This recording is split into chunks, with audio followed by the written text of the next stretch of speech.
Blog Talk Radio, the world's largest online radio network. Yeah, happy September 6, 2012, everybody. You recognize the voice. This is Rob Van Dam, the whole effing show, and I think I'm still on hold. Am I on hold? No, hold is the blue one.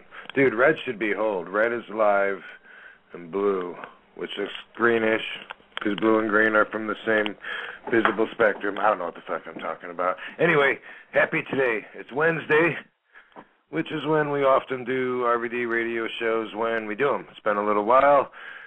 It's definitely time to do a show. I've just been so fucking busy doing the TNA Impact TV shows every week instead of every other week has been quite a change in the schedule. And what I mean by every other week is we used to film down at Universal Studios in Orlando, and we would film on Monday and Tuesday, and it would show for the next 2 Thursdays, and that was the big secret behind our production, and that left more time off in between if you were not busy doing live events or other promotions. When we switched to doing it every Thursday, at first just doing TVs, it was all right, but then when they started adding the house shows and live events, holy cow, it got me busy. Best case scenario, I'll leave Wednesday night, get into Orlando Thursday, like I'm going to do tonight, by the way. I'll be leaving here 10:30 tonight, get in at like 6 in the morning, boom. Got to be to the studio by 1, so by the time I get my car and then go to the hotel, get something to eat, check in, boom, boom, boom, all that, and go to sleep, I usually get like 2 hours of a nap, and then bam, off to the studios for a long day. That's like midnight by the time I get some dinner, and I usually have a 7 or 8 o'clock flight back to the West Coast. So that's best case scenario. Takes a little bit to recover from that. You do some live event house shows or media in between that, coming back on Sunday or Monday, leaving Wednesday. Holy cow, RVD radio falls to the back of the burner sometimes. It's hard to get everything in. And this is why we haven't done any RVD radio shows in a while. They're fun to do. I enjoy them. We all get a little something out of it, right? No? All right, fuck it. Last RVD radio right here.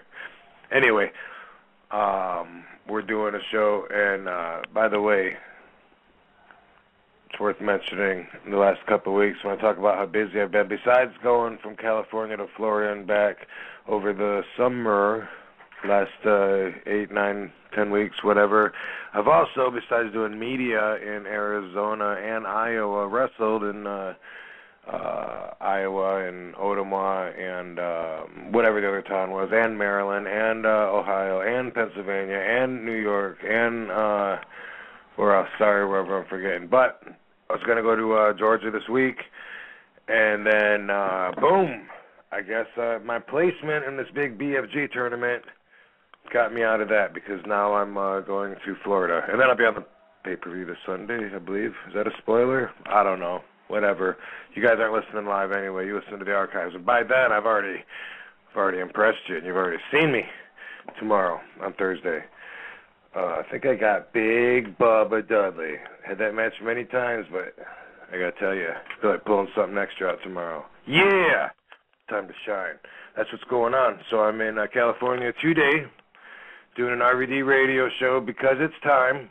And I am fortunate to be joined by the lovely SVD today. Say hi, baby. Hi, baby. All right, SVD is often but not always with us. Today we are treated with such, and also it's been a few shows since we've had to have a substitute for our co-producer or Blog Talk Radio producer extraordinaire. I guess you're the only producer. I don't know. Nikki Starr, what up? Hi, Nikki Starr. I took her off. Hey, sorry, my dog stepped on the phone. I had that's okay. That's okay. Our dog. How's it going? Our dog has done much worse. What's up, Nikki Starr? Long time no talk. I know, right? Just been working like crazy. Yes. Well, it's time for that. It's been a busy time. It's all about balance, so there'll be some time coming up to enjoy and relax. But when it's time to be productive, boom, boom, boom, we got to get on it, right? I guess so. No, right. I had good summertime, so. You did? Yeah, every time I'd call you and say, hey, can you do a RVD radio show, you'd say, no, I'm busy, yo. I can't. Yeah. So, back to the grind.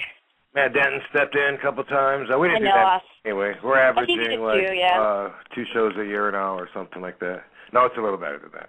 But it's been quite spontaneous, quite sporadic, several weeks in between. Yes, sporadic and spontaneous. That is correct. Yeah, and so, boom, like this one. But glad to do the show. I got a few guests on, and the subject came about from Mr. Bruce Jingles. We'll let him tell his story.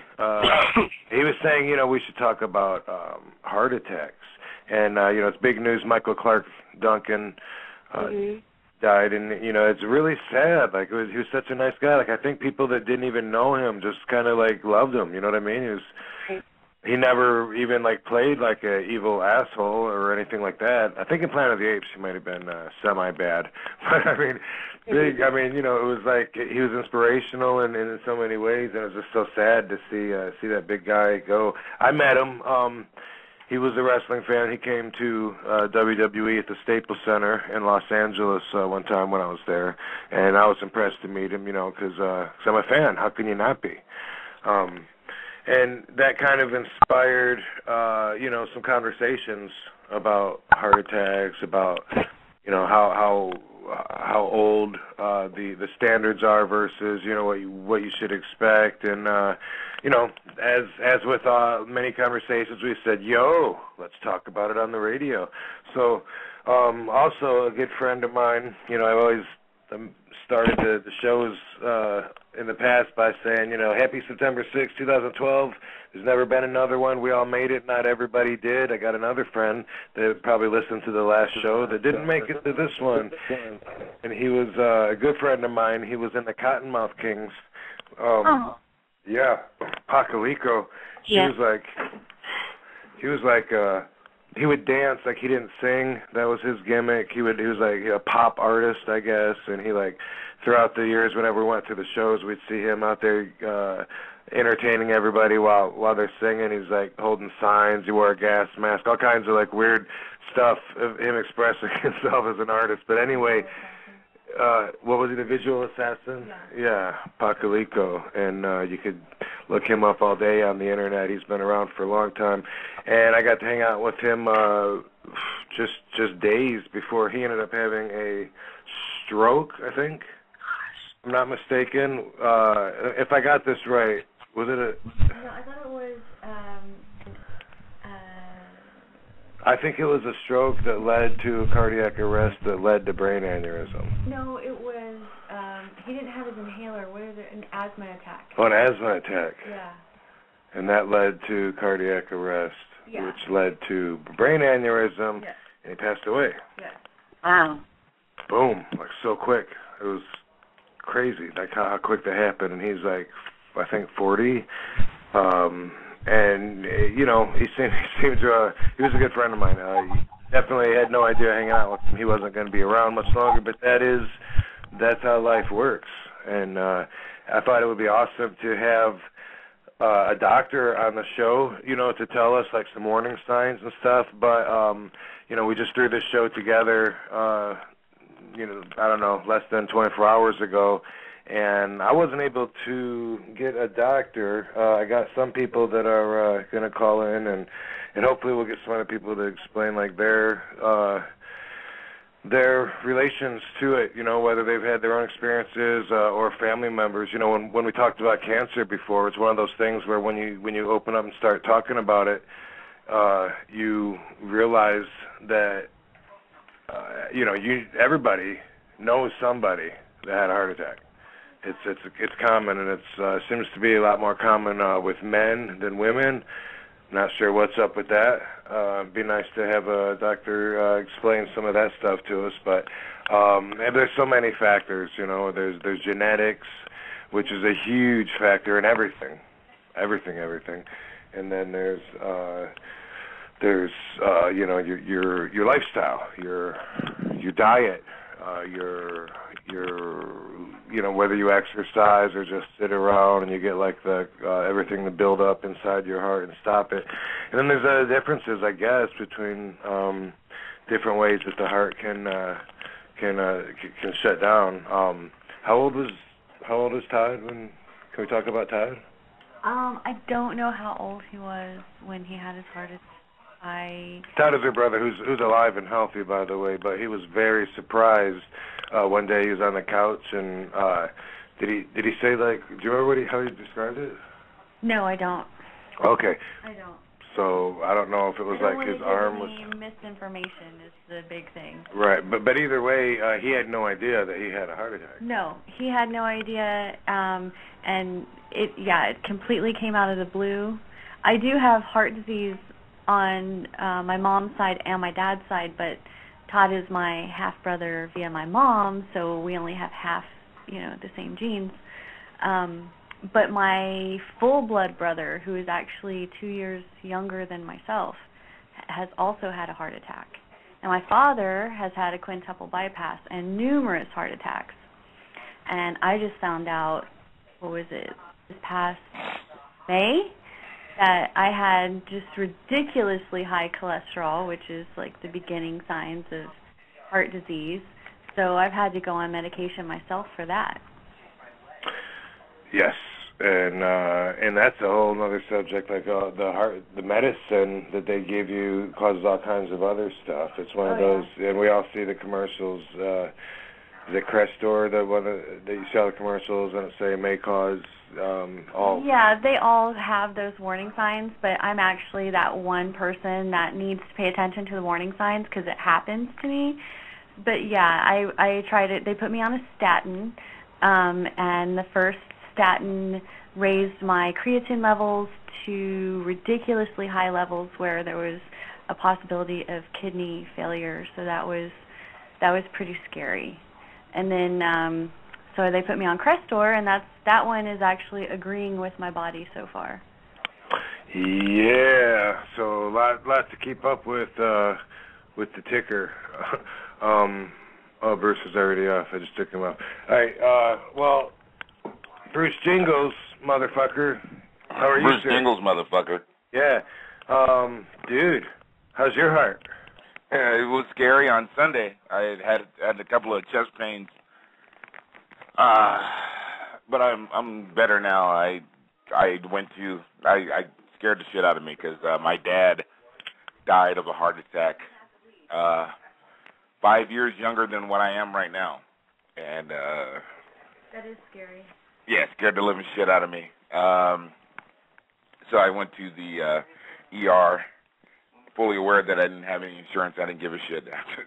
I just went and they had me. When it's your heart, you get to the front of the line. Right. When you go to ER, so they have me. They checked my. They did an EKG. And, they had me all hooked up to the machines and everything, which is scary as fuck. Yeah, but, they said everything was normal. Well, then you already know that you're looking at quacks if they looked at you and said you're normal. You need to get I know. I was questioning their medical license. For sure. So probably what put you in there was panic, right? Yeah, it was I think it was a anxiety, a panic attack. I've been stressed out for the last couple of weeks, and it just hit all at once. The simple fact that I had smoked some earwax, maybe that didn't help, but you don't know how to handle your earwax? Huh? You can't handle your earwax? No, I can't handle that earwax stuff. That man. And for people outside of the culture that don't know what the earwax is, it's like a concentrated THC. It's like, it's the purest THC. It's similar to like keef or hash, but it's in a waxy substance, and you cram in like 85-90% THC as opposed to much less. You smoke a joint, you might be getting 7% or something like that. But it's so strong, and the panic is something I think I think a lot of people can relate to that. I've many times had been at the doorway to it, you know, where it feels like panicking is a viable option, especially like wrestling. Like I remember rolling around on the mat with Justin McCauley, like especially like the first few times I did it with him, and he wanted to. I don't know what he was trying to do. I think he wanted to give me a heart attack. He's a big dude anyway, and we're wrestling, and he can see that I'm like using all my energy and strength to fight, to try to counter, to try and push him off me, to try to, you know, to outstrength him, and during all that, you know, I'm using up all my energy, and after like after I'm wasted from the struggle, we end up in a position on the ground where he's basically like laying on top of me, and so you know you try with everything you got a couple of times to buck him off, and afterwards he's not moving, and then I'm sitting there and it's like not only can I not breathe because he's on me, but like I start to panic, like, oh my God, you know, like what if I can't get him off me? I need to get the fuck out of here right now or I might die. And it's like, and once you get there at that doorway, you know, it's so easy to just either panic or what's your other option? There's not a lot of other options unless you say, get the fuck off me, or tap. You know, when you're wrestling, you can tap out and say, hey, fuck it. But the thought goes through my head, like, you know, what if this really was a heart attack? You know, I mean, what if we're pushing it too far? What if it does happen? You know, so that's sometimes for me, I'll get close to that, you know, to that panic. And for me, having a feeling that I'm mostly invulnerable and I think, oh, I'm not going to get hurt, you know, I'm tough and whatever, to reach that point, you know, it's like, well, wait a second, you know, this could be a heart attack. You know, I had it happen one time when I used to drink those Monster energy drinks all the time. I loved them every day. Yeah, you stopped doing that. So I drank they had that big mouth one that's big as, I don't know, 2 or 3 of the other ones, and I slammed that whole thing down. We were moving my comic store, actually. Little info for anyone listening, my comic book store is closed. I still get asked every day if my comic book store is still open. We were closing it, and on moving day, we're moving all this shit out, all the comics and shelves and boxes and stuff, and for energy, I was drinking those Monster energy drinks. I drank the whole big mouth one, and then afterwards, there was another size in between that was bigger than the regular can, maybe 2 cans, can and a half, whatever. 2 Can Sam. No, he's Fruity Loops. No, anyway, hey, did you know Tony Tiger had a son? He did. Google it. Tony Jr. You did know that. I thought that might just be regional. No, I remember Tony Jr., the Junior Frosted Flakes. Did he have his own cereal, or he just shared the box with Tony for a while? Yeah, he had a short-lived spin-off cereal. Sweet. All right, cool. And it came on after Joni Loves Frosted Flakes. Okay. Now I think I got sidetracked. Oh, let's see. Fruit Loops, Toucan. Anyway, so I had the Monster drinks, and my heart was racing and it was boom. It was pounding so hard in my chest that the thought went through my mind again. I remember at that time, I was like, oh shit. I went to my gym, and I was on cardio, running, just trying to keep up with my heart. That was, you know, I jumped in my pool, I was swimming laps, and I was thinking, okay, there's no way my body can be resting while my heart is just pounding out of my chest. That can't be good. So maybe if I move around and get the blood circulating, maybe I won't die. And that started going through my head. I didn't go quite as far as you and actually go to the hospital with the fear of having a heart attack, but I can relate to a great of taking that trip. Yeah, you know when your dad dies of it, and you're like thinking like, fuck, you know what I mean? For sure. You know, I was like, oh, I'm not going out like that, and it's just fucking scary. And you're right too, because when you get one of those panic attacks, everything's like caving in on you. You know what I mean? And it's just totally. And people were like, Bruce, what's wrong? I was like, dude, get away from me, get away! You're like, you know what I mean? It's like it was just, ugh. It's not no bueno. Well, luckily you made it, and glad you're here and healthy. Thank you. Yeah, that's a very common way to go. I'm pretty sure that my grandfather on my mother's side died from a heart attack. Pretty sure, but it's not something that like hangs over me. I don't remember. I was 2 years old. I don't even don't even remember him. But there's all kinds of, you know, I mean, like you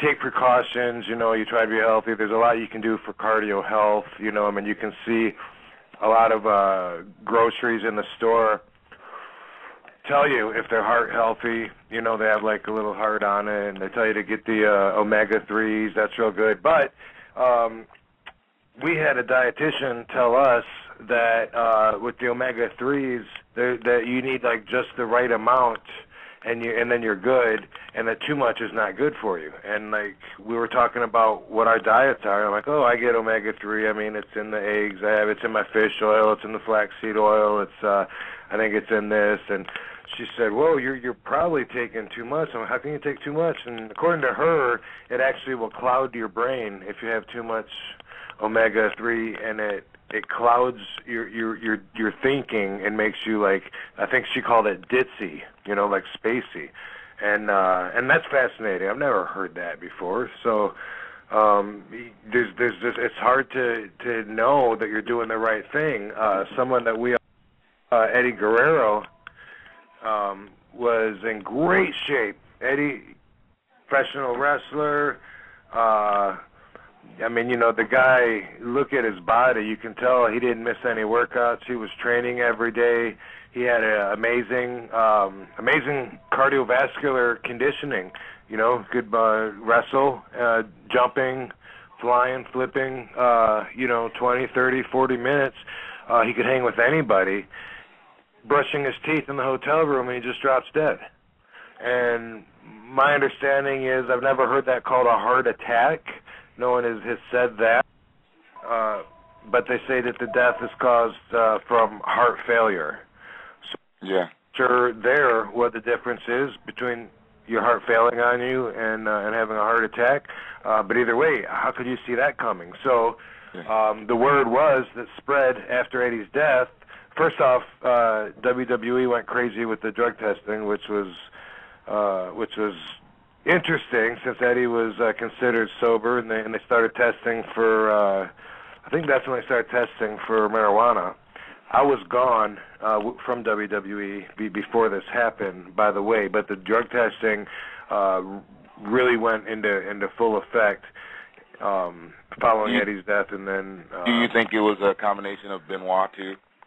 Well, yeah, I'm trying to remember, but the timing on that, I'm trying to figure out. Because it was Benoit first, or no, Eddie died first.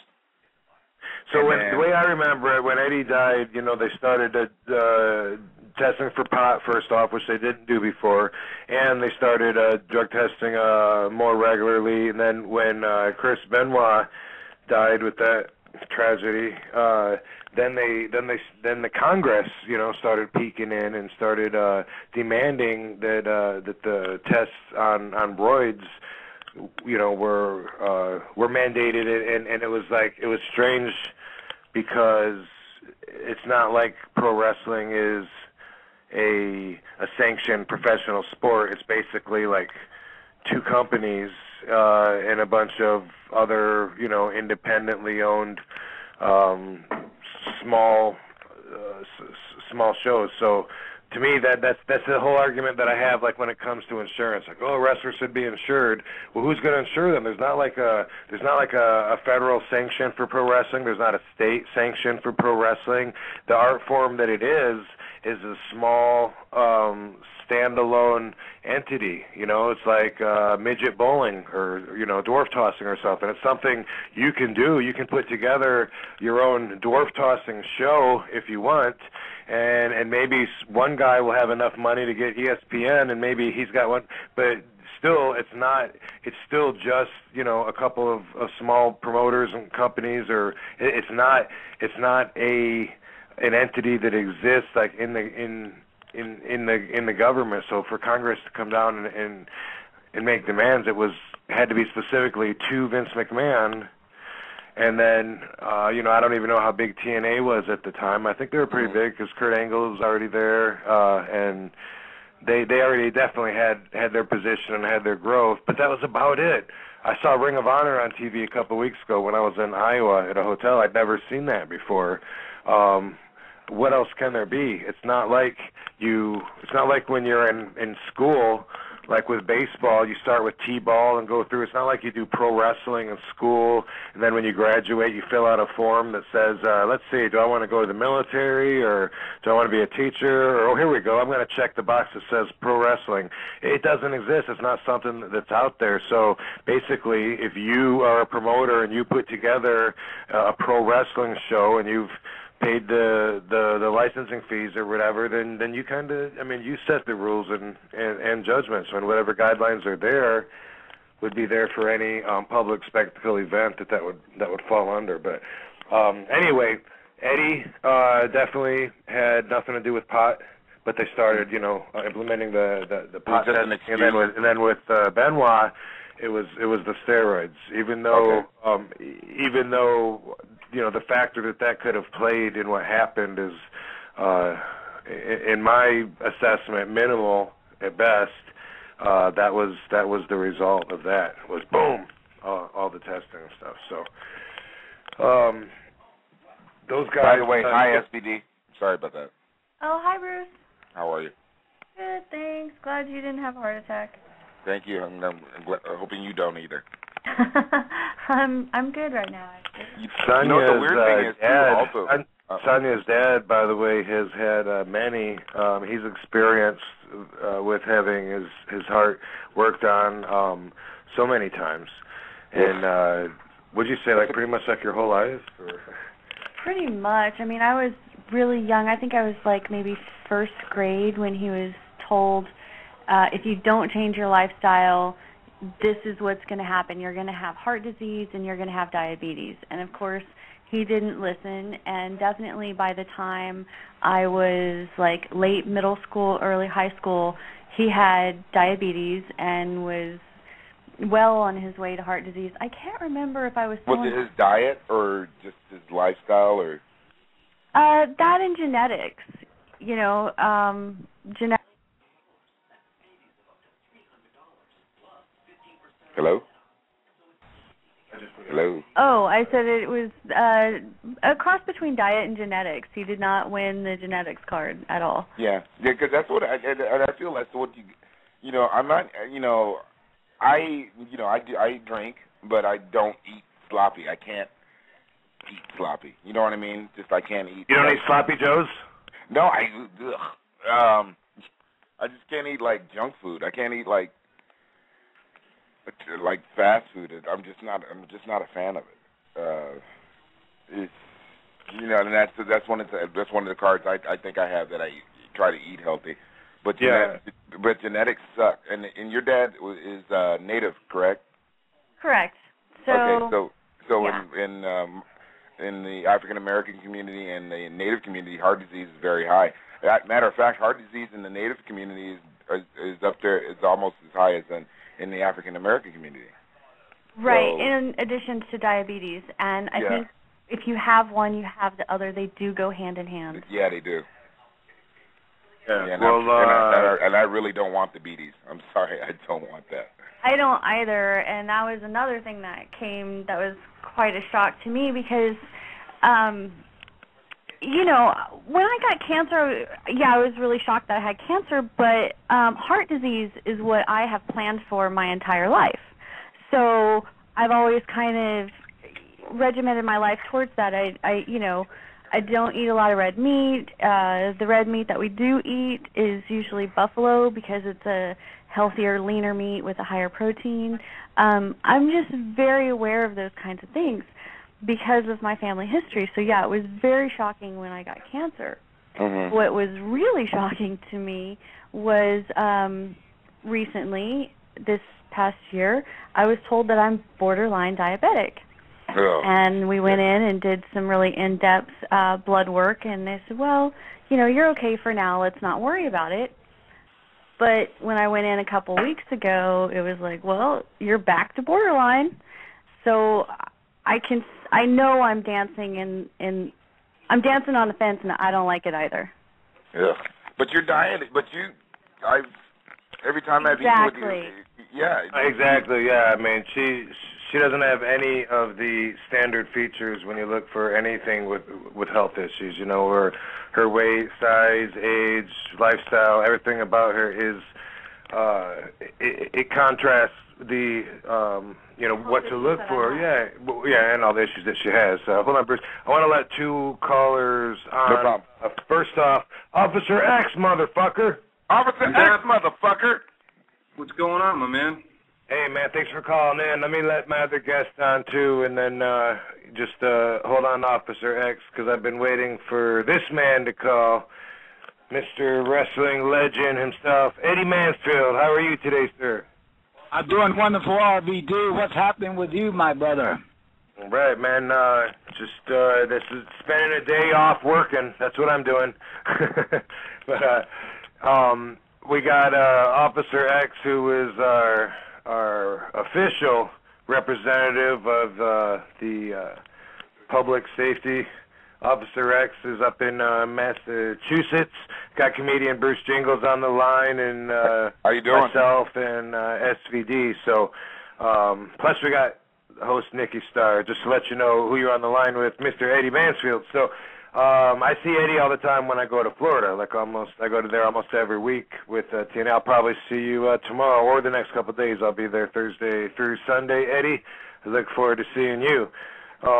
We're talking today about heart attacks. You know, Michael Clark Duncan died, and it was so sad for everybody. I mean, everyone. I think he's like one of those lovable guys that like everyone at home, even if they've never met him, they just loved him through his movies or just seeing him smile or whatever so much, and it's sad. It's so sad to see him go. And you know, we've all had relatives that have had heart attacks or friends or whatever.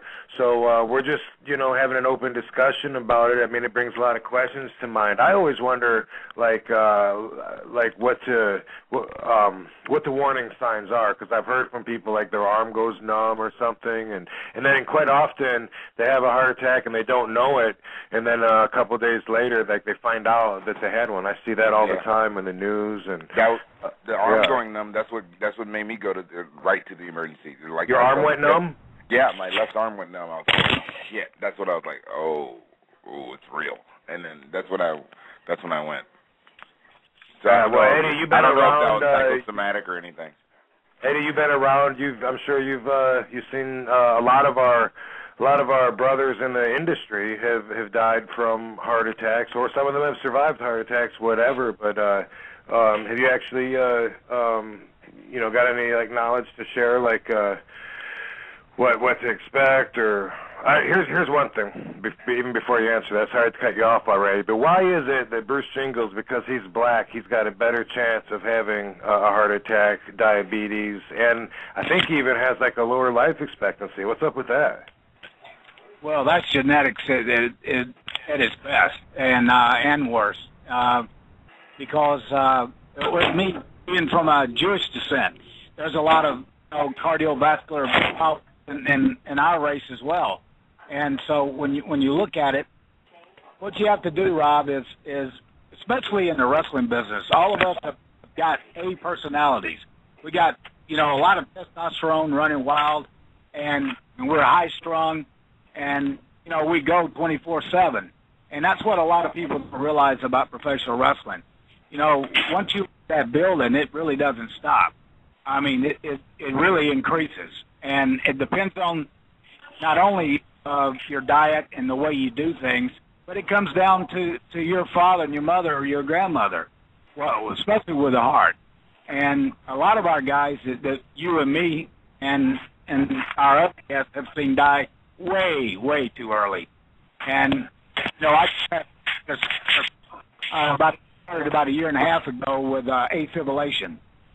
And what happened was, it was like me being on cocaine. My heart was beating 177 minutes. I mean, beats per minute. And I didn't know if my heart was going to explode or not. And when I went in and did the MRI and all the tests, my heart's like a 20-year-old, believe it or not. But when you have afibrillation, it's one of those funky things that your heart, you have to be careful with your alcohol content, which I don't drink at all anymore.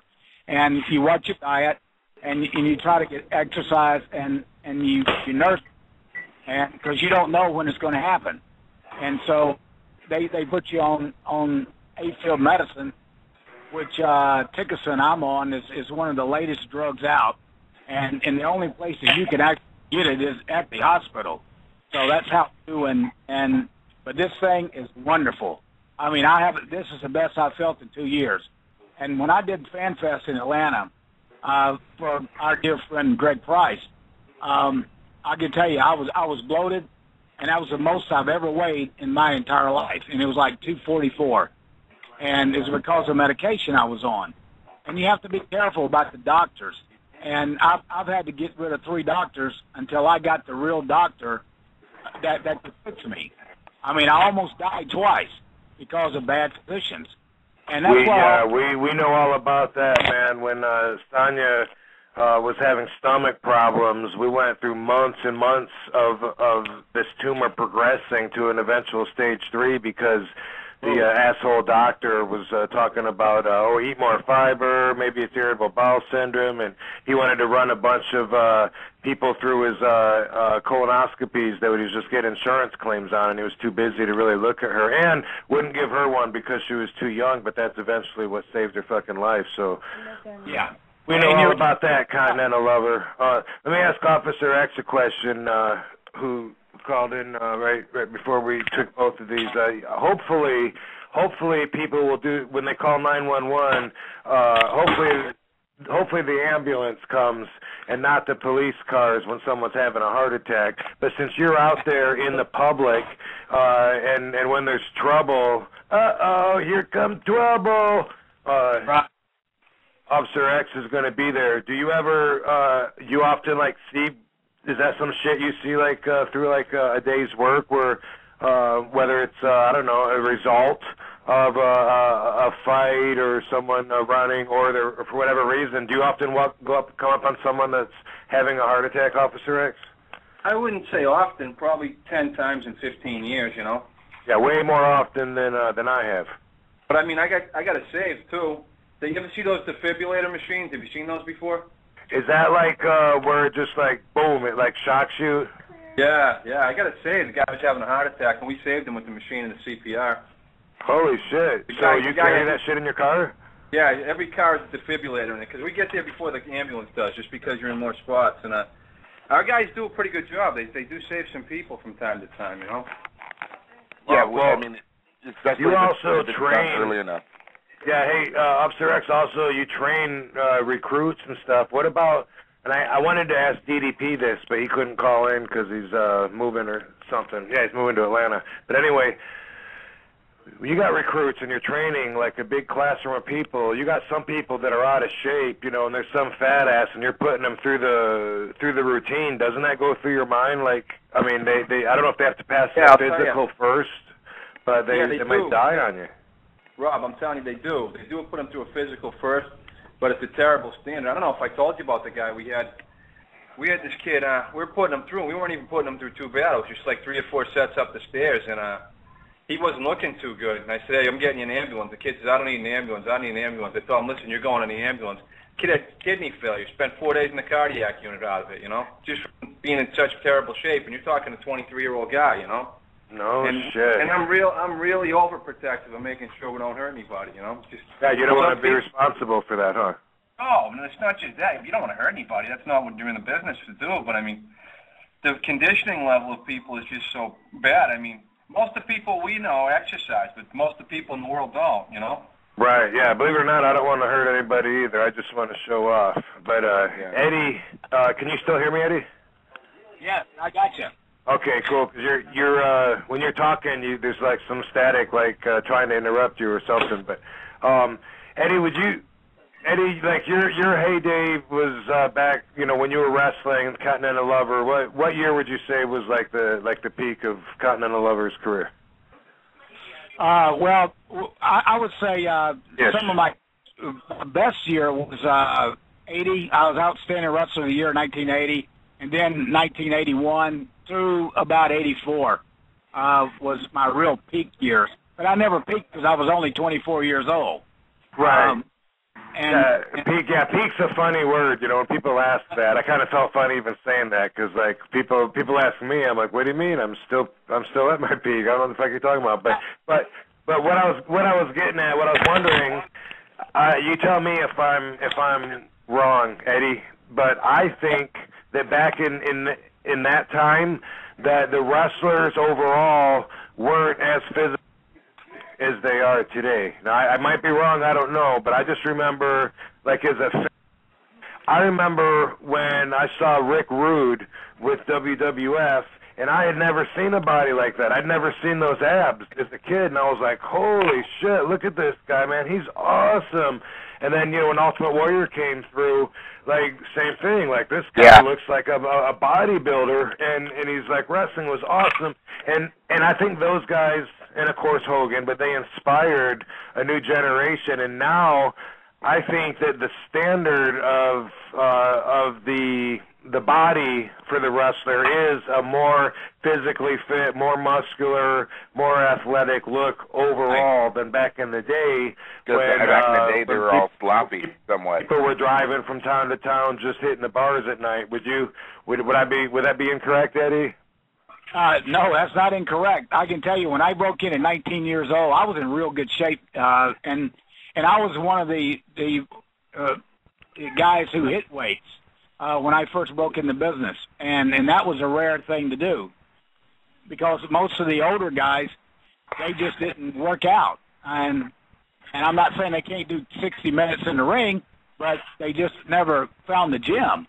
And when the guy that really, to me, started it all with the physique was like Superstar Billy Graham. The Superstar was the biggest white guy I've ever seen in my life, and he actually his guns were just like unbelievable. Right. And I mean, the stuff that Hulk Hogan did and still does today, he copied a lot from Superstar. Yeah. Right. And Superstar was bigger than life. I'll never forget when I was in Los Angeles, and I was a king of L.A. for a few years, and Billy Graham and myself went through LAX, and I have never been with a guy besides Andre the Giant that turned heads like Billy Graham did. I mean, because he was just so massive. And in the 80s, you know, bodybuilding was really starting to take off, you know, and he had such a physique, it was unbelievable. But I believe that today's wrestlers, per se, I don't know, fundamentally sound, I don't know. But I know from a body standpoint, they're absolutely 100% in better shape than even in the 80s. And I think that's a good thing for guys to do now. Yeah, except, you know, speaking from as an experienced wrestler, I've noticed my whole career that too many of the guys' focus is in the gym, and they need to be learning how to do a damn headlock instead of bench pressing. I'm sure you know what I mean. Yeah, well, they don't know a headlock from a hammerlock. And but they look good, and their buddies tell them they'd make a good wrestler because they can pose. Oh, like David Otunga? Oh, never mind. I don't even know who that is, but exactly. I'll let that go. Hey, Eddie. Yes. Hey, now, Backlund's a friend of mine, and Bob told me back in the 70s and 80s, he said no one ever really worked out. He said he was almost like an anomaly. He said no one would ever like do the step test with him or run the wheel or any of that other stuff. He said some bodybuilding stuff, but conditioning just wasn't there. Well, as opposed to the guys now, I mean, you go to a gym when the wrestling's in town, the place is packed. Yeah, well, what, far as the gym? Yeah. Well, let me tell you this, the difference is with the guys today and the guys in the 80s, okay? I left the wrestling business altogether in 1993. I've seen the progression from the late 70s all the way through the 90s, all the way to now. I can tell you one thing, that the guys that I worked in the ring with could do 60 minutes standing on their friggin' head. Yep. And today, you would be far-fetched to ever find a wrestler, and RVD will probably tell you this, that could really do 60 minutes. I mean, there are few and far between guys that could wrestle that long because they really didn't learn their craft. They're in the gym too much. And you got to have a balance there where you have a nice body, but you also know your craft. Yeah, I want to add to that, by the way, from a personal standpoint, although I may not necessarily respect the etiquette that works for someone else enough to want to put it onto myself, but the guys that don't warm up, that don't stretch, that don't even fucking go to the gym and can go out to the ring and can do, 20, 30 minutes, they impress the shit out of me. I don't know how the fuck they do that. I've always said those are the real tough guys because I got to feel ready to go out there. Otherwise, I might, I'm not going to feel like I'm at my best when I'm out there. And I don't want to pull a hamstring or anything. And granted, they're not jumping up doing spinning kicks. Well, usually they're not. Some of the little guys, Spike Dudley, he never hit the gym, and he would jump around. But big guys, little guys, a lot of them, they have like a 2-minute warm-up where they, where they just do a couple of little squats. Like Stan Hansen would do some squats holding onto the back of a chair and then go out to the ring. And he did his, I watched him do that for years and years and years. And I'm like, wow, to me, that's a different kind of tough. Like for me, I got to stretch and I got to apply my insurance code to, make sure that I'm going to come back out of the ring without an injury to the best chance I got. A lot of stuff that a lot of the old timers did were stupid. And what we used to do is we used to turn, when we'd start warming up, we'd take a deck of cards and start doing squats, you know what I mean, and stretch a little bit. But you take that card. If it was ace, you either did 1 or you did 11. You do the king, And, my grandma used to put the cards down and bend down and pick them all up one at a time, like a 52-card pickup. That was an exercise too. But by the way, when it comes to conditioning myself and applying the insurance, when it comes to the heart, that's like my main concern. I mean, I stretch, but it's the worst feeling in the world being what we call blown up, when you can't breathe. It feels like someone's sitting on your chest. It feels like you can't get any air in. You feel helpless. You got no energy. And for me to be out there and feel that vulnerable is the worst feeling. When it does happen, like once in a great while it'll happen, I make sure years go by before it happens again. And sometimes, because I'm traveling, not sleeping, on the other side of the planet, switching time zones, sometimes I'll get a little blown up in the ring because I have a high energy action about me. That's my shit, but for me, just breathing a little hard is enough. So when I stay on top of that shit because I want to make sure that whoever I'm in the ring with, they're going to blow up before me. First time I heard that word blow up, I thought it was hilarious. Sabu, who trained us, he taught us that word. He said, well, when you're, before I ever had my first match, when you get really winded and you can't breathe, they call it blown up. Me and my buddy went, that's hilarious. Because we were punks. And speaking of Sabu, he called in, so that was a good transition. That was not planned at all. Actually, I saw him next Sabu! Hey, I'm right here. Sabu, you're on the line with SVD and Nikki Star, Officer X, Bruce Ingles, and Eddie fucking Mansfield. Sabu, motherfucker! Sabu, motherfucker. That's close. Yeah. How are you doing? I'm doing good. How are you guys? We're good, man. We're talking about heart attacks.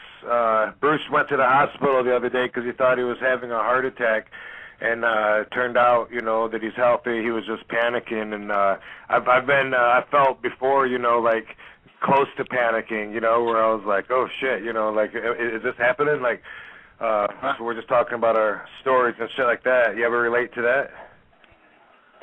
No, not quite like that. I got tired, but never close to a heart attack.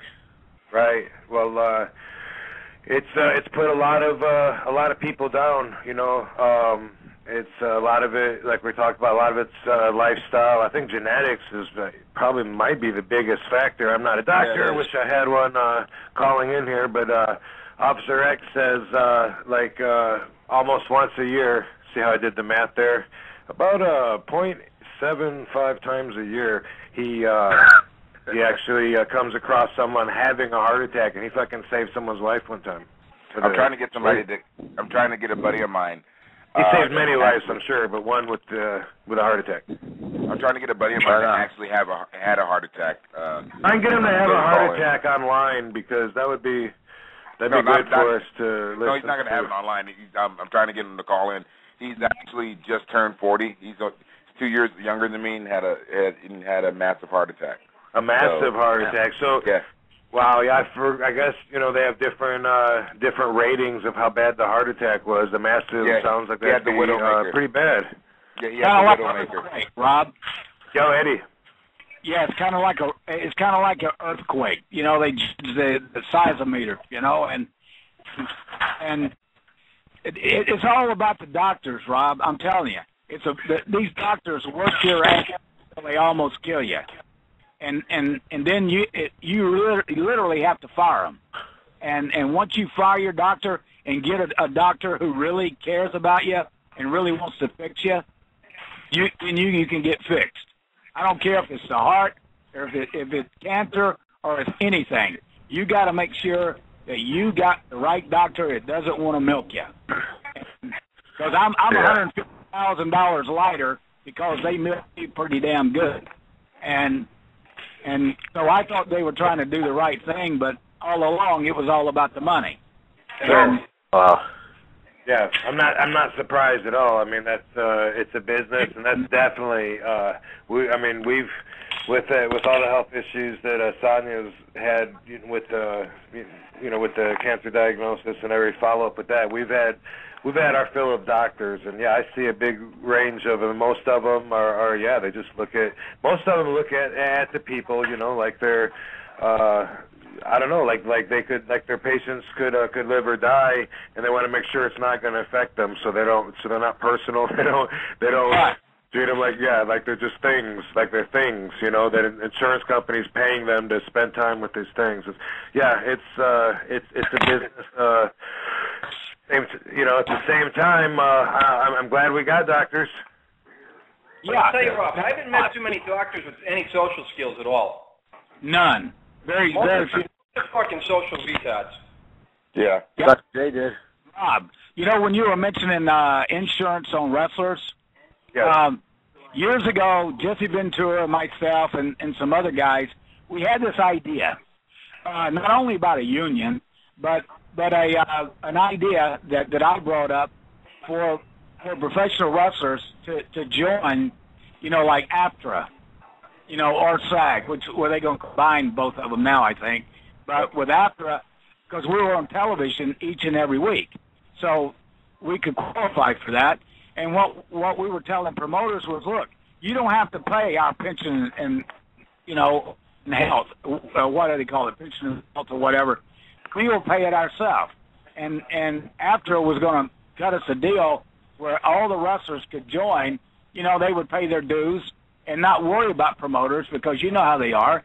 They're not going to do anything unless they were made to do it. And so we had all that lined up, and that still could be done today.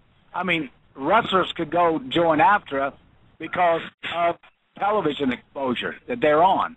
So But if they are on TV getting exposure as a wrestler in the world today, doesn't that pretty much mean they're working for one of two companies today?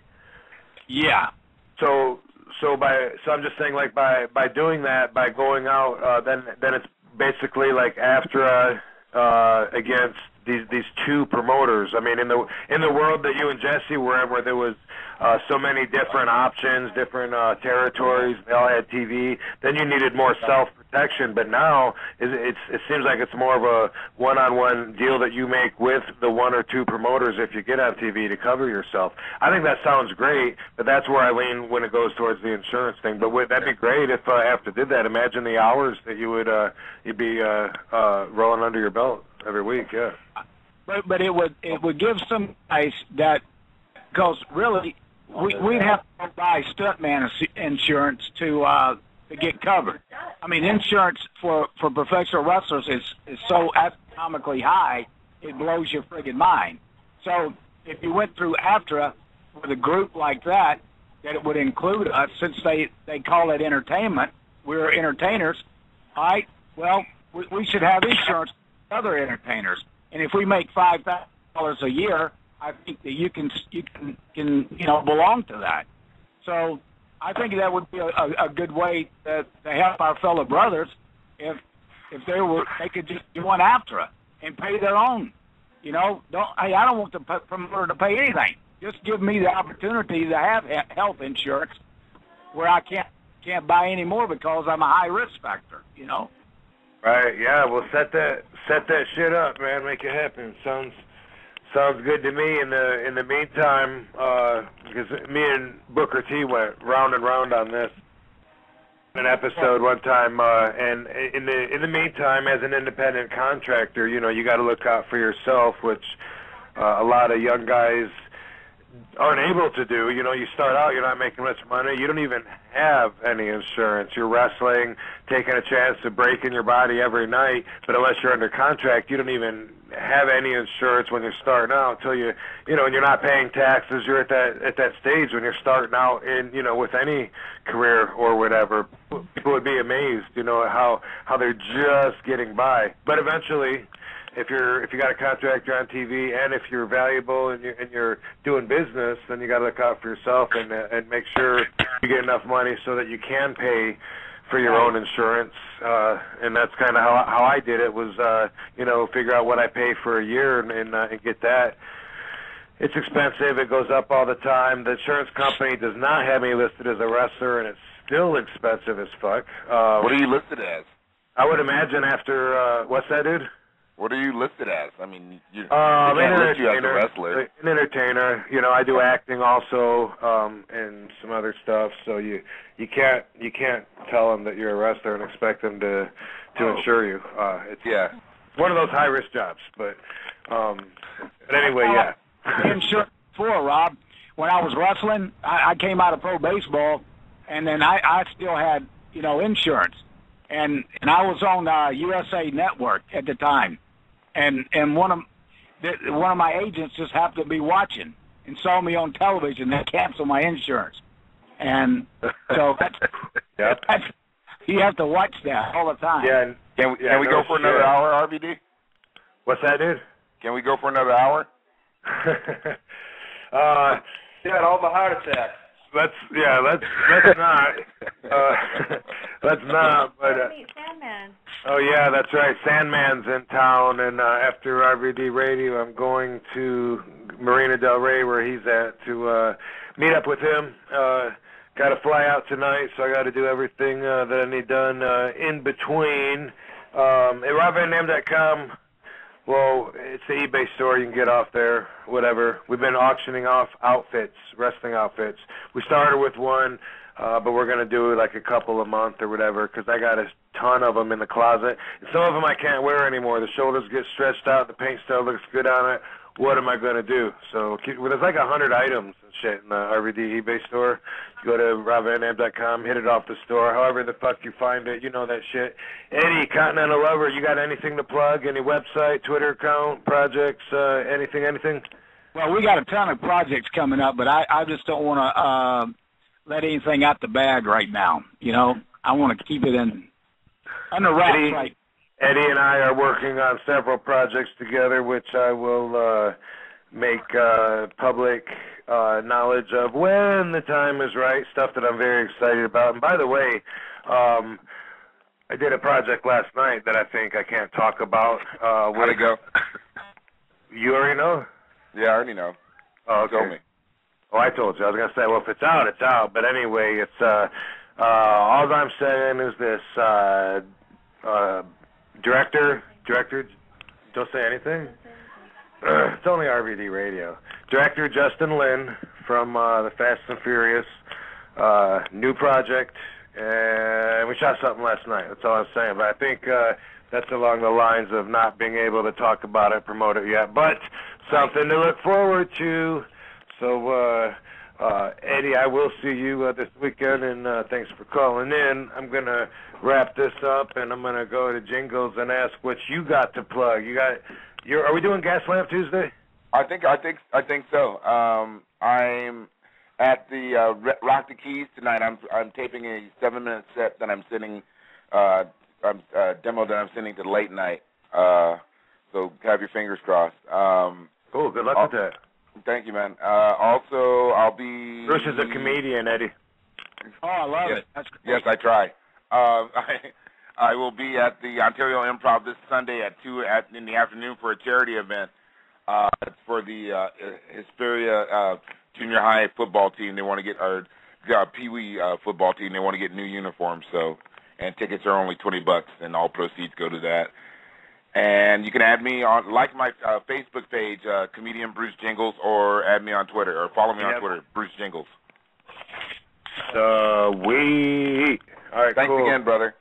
Yeah, right on, man. Sabu, what's going on, dude? I want to plug, where am I? Escanaba, Michigan on the 15th, and Oshkosh, Wisconsin on the 14th. If you mention RVD Radio, you get in half price. Sweet. Right on, dude. Sabu, cut the deals. Sabu, motherfucker. He's cutting the deals, man. I like it. Good. Right on. All right, cool, man. Officer X, yo, you never have anything to plug. Make something up. I do, man. Okay, you do. Are you plugging your Twitter? Did you get that figured out yet? No, I'm going to plug Dreamer's show, though, the House of Hardcore show in Poughkeepsie, New York on October 6th or 7th, whatever the fuck it is. Hold on. Yeah, so Tommy Dreamer started his own wrestling promotion, from what I understand. I haven't talked to him about it yet, but I think that's the word out there. Is this his first show, or has he been running? Yeah, October 6th in Poughkeepsie, houseofhardcore.net. Sweet. Is this going to be his first show, or has he already been running? Yeah, he's got a school and a show and everything. He's got some good shit going on.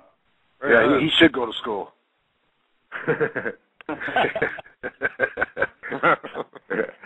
All right, cool, man. All right, cool. Well, it would have been, I don't know if we helped anybody to look for any warning signs or whatever, but it was just a fucking discussion, you know what I'm saying? But Eddie brought some fucking info to the table. Officer X, you're trained. You carry around a fucking defibrillator with you. Before we close the program, let the listeners know, what are you trained to know for, like, warning signs? How the fuck you know someone's having a heart attack? They start sweating, the pain burning down they feel the hands are clammy to the touch, tightness in the chest. You get any of that shit, dial 911. Quick, sweet, and Officer X will or pop an aspirin. Hey, if you think you're having a heart attack, pop an aspirin and call 911. That's what I did. That's what I did, dude. Yeah, that's why you're alive. So thinning your blood might cause it to pass through if it's clogged up, huh?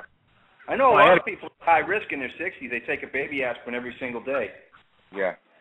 Yeah, I actually, I've been told to do that as well. I did for a while because I think my cholesterol or my blood pressure, I can't remember. I think it was cholesterol was kind of high or whatever. I don't know, but I take niacin every day for that, and red yeast is another supplement just over the counter to look for cardiovascular health and shit. But that's some of the shit that we supplement takers do. Cool. Word up, Ben.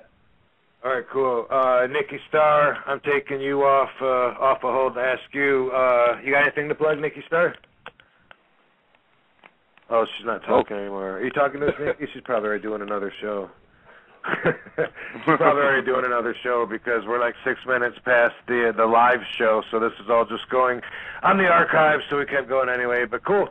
All right, well, hopefully nobody has a heart attack listening to this show. I wish that for all the listeners and all the guests that your hearts be healthy and that your days be long and prosperous and all kinds of shit. So cool. Thanks for calling in, everybody. Thanks, Bruce Jingles. Thanks, Eddie Mansfield. Thanks, Officer X. Thanks, Nikki Starr. Thanks, Sabu. Thanks for everybody. We'll try and do this again. I'm on pay-per-view this Sunday called No Surrender, TNA Impact pay-per-view. Although, I don't know if that's official news yet. That might be something. Anyway, fuck it. I'm there. Boom. So there we go. Happy hearts to you. Stay bye, baby. Bye, baby. Boom. Blog Talk Radio, where millions of hosts and listeners gather.